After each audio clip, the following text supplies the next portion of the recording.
नमस्कार. आज आपण पाहणार आहोत इयत्ता 7वी गणित प्रॅक्टिस सेट 2. यापूर्वी आपल्या प्लेलिस्टमध्ये जाऊन तुम्ही पाहू शकता इयत्ता 7वीचा पहिला प्रॅक्टिस सेट आपण ऑलरेडी अपलोड केलेला आहे. तर अशा प्रकारचे सर्व प्लेलिस्टमध्ये आपले व्हिडिओ तुम्हाला मिळणार आहेत. चला तर मग प्रत्यक्षात आपण व्हिडिओला सुरुवात करूया आणि आपण पहिल्या गणिताला सुरुवात करूया. प्रॅक्टिस सेट 2मधील पहिला, एका संख्येमध्ये 5ने गुणले आणि परिणामी संख्येमधून 7 वजा केले असता उत्तर 18 येते, तर मूळ संख्या शोधा. हे आपलं प्रश्न आहे. त्याचं उत्तर असं आहे, समजा आपल्या मनामध्ये जी संख्या काढायची ते आपण एक्स धरूया, म्हणजे 5x - 7 येणार आहे. उत्तर येईल तुमचं =18. जर तुम्हाला एक्स म्हणजे जी संख्या आपण काढणार होती =च्या या बाजूला जर ठेवली तर 7 मायनस झालेला =च्या या बाजूला गेलं तर प्लस होणार आहे, म्हणजे 18 + 7 = 25. x =25. हे 5 मल्टिप्लाय आहेत, या बाजूला आल्यानंतर डिवाईड होतात 25ला. 25ने 25ला सहजासहजी भाग जाऊ शकतो. 5च्या पाड्यामध्ये 25 आहेत, म्हणजेच आपला आन्सर आलेला आहे 5. नेक्स्ट दुसरा क्वेश्चन आहे आपला प्रॅक्टिस सेट 2.मधील सेकंड क्वेश्चन आहे. एका संख्येमधून 3 वजा करून आलेले उत्तरच 2ने भागले असता भागाकार 6 येतो, तर ती संख्या शोधा. पहा, एक अशी संख्या आहे ती आपल्याला शोधायची आहे आणि ती संख्या म्हणजे एका संख्येमधून ती वजा केल्यानंतर उत्तर आपल्याला 3 मिळतं आहे, बरोबर. तर अशी ती संख्या आपण एक्स मनामध्ये धरूया. यामध्ये x - 3 ÷ 2 करणार आहोत. एक संख्या आहे ती मनामध्ये ठेवली संख्या, समजा आपण x म्हणूया. x - 3 जर केला, त्याला ÷ 2 केला तर उत्तर 6 येत आहे. म्हणजेच आपण उत्तर आपलं पहिलं आपलं इक्वेशन तयार झालेलं आहे. मग आपण ब्रॅकेट आधी सॉल्व करून घेतो. x - 3 ÷ 2.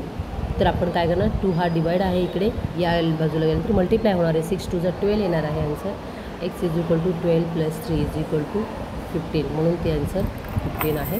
क्वेश्चन नंबर 4 पुढील क्वेश्चन आहे. एका संख्येच्या 2 पटात 5 मिळाल्यावर 17 येते, तर ती संख्या कोणती. पहा, पट म्हणजे मल्टिप्लाय, 5 म्हणजे 5चा टेबल, त्यामध्ये मिळवल्यावर आन्सर 17 येतं.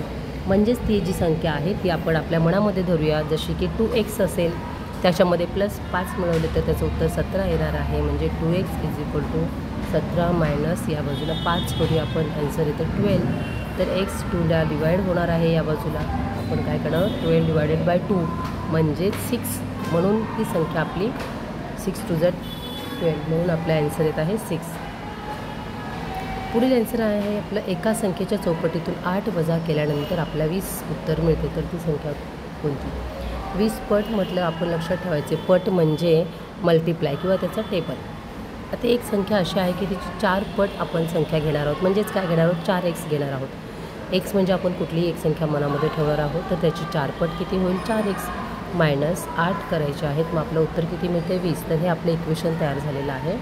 खालच्या स्टेपला पहा, 4x = 20 - 8, कारण हे इकडे 8ला मायनसचं सिम्बॉल आहे, =च्या या बाजूला नंतर प्लस होणार आहे, =20 + 8 28 येणार आहे. एक्सची व्हॅल्यू काढायची असल्यामुळे x आपण =च्या या बाजूला ठेवूया. या बाजूला 28 ÷ 4 = 7, कारण 4 × 7 = 28 येत आहे. म्हणजे आपला आन्सर किती आलं, 4ने डिवाईड केल्यानंतर 7 आलेला आहे. नेक्स्ट क्वेश्चन आहे. एका संख्येच्या निम्म्यात 3 मिळवल्यानंतर 10 येते, तर ती संख्या कोणती. निम्मे म्हणजे काय, ÷ 2, हाफ. कोणत्या संख्येचे 2 भाग करण्यासाठी आपण ÷ 2 करतो, म्हणजे त्याची निम्मी संख्या येते. मग आपल्या मनामध्ये एक x संख्या मानूया, त्या xला 2ने डिवाईड करूया, त्याची निम्मी संख्या अधिक 3 मिळवल्यानंतर उत्तर 10 येते, म्हणून =10. हे आपलं इक्वेशन आपल्याला मिळालं आहे. बॉडमास्टर रूलनुसार आपण सर्वात आधी ब्रॅकेट सॉल्व करून घेणार आहोत. x - 2 आणि +3 या बाजूला च्या या बाजूला गेल्यानंतर 10मधून मायनस होईल, मायनस झालेला आहे, आन्सर आलेला आहे 7. x = 7, हा 2 इकडे डिवाईड आहे, इकडे गेल्यानंतर मल्टिप्लाय होईल, =14, म्हणून ती संख्या 14 आहे. एका संख्येच्या 5 पटातून 2 वजा केल्यानंतर 18 येते, तर ती संख्या शोधा. आता पट म्हटलं की आपण आत्ताच पाहिलं की मल्टिप्लाय, म्हणून 5x मनामध्ये ठेवूया, त्यातून 2 मायनस केले तर =18 उत्तर येते. हे इक्वेशन आपण गणित वाचून किंवा प्रश्न वाचूनच सोडवलेला आहे. 5x = 20, x = 4, म्हणून आपली संख्या आहे किती आलेली आहे, 4 हे त्याचा आन्सर येत आहे. एका संख्येच्या 3 पटातून 6 मिळवल्यावर 24 येत आहे, तर ती संख्या कोणती. पहा, 3 पट म्हणजे काय, तिप्पट, म्हणजे त्याचं 3 वेळा मल्टिप्लाय, म्हणजे 3x. आपण एक संख्या मनात धरली, त्याची 3 पट अधिक 6 मिळवले, =24 येणार आहेत. 3x व्हॅल्यू काढण्यासाठी 6 आपल्याला या बाजूला घ्यावे लागतील. ते मायनस होतील 24मधून, कारण त्याला प्लसचं सिम्बॉल आहे. या बाजूला गेल्यावर मायनस होणार आहेत. 24मधून 6 गेले, 18 राहिले. 3x = 18. तर 3 इकडे मल्टिप्लाय आहे. = या बाजूला गेल्यानंतर डिवाईड होणार आहे. 3ने जर 18ला डिवाईड केलं तर 3 6 18 येणार आहे. कारण आपल्या एक्सची व्हॅल्यू काढायची म्हणून आपण x या बाजूला ठेवलं आहे. म्हणून आपली संख्याचा आन्सर आहे 6. Thank you for watching. आणि असेच नवनवीन व्हिडिओ पाहण्यासाठी चॅनलला सबस्क्राईब करा, शेअर करा, बेल आयकॉनला प्रेस करा. भेटूयात उद्याच्या व्हिडिओमध्ये. आणि प्लेलिस्ट मात्र नक्की पहा, म्हणजे सगळे व्हिडिओ तुम्हाला एकाच ठिकाणी मिळतील.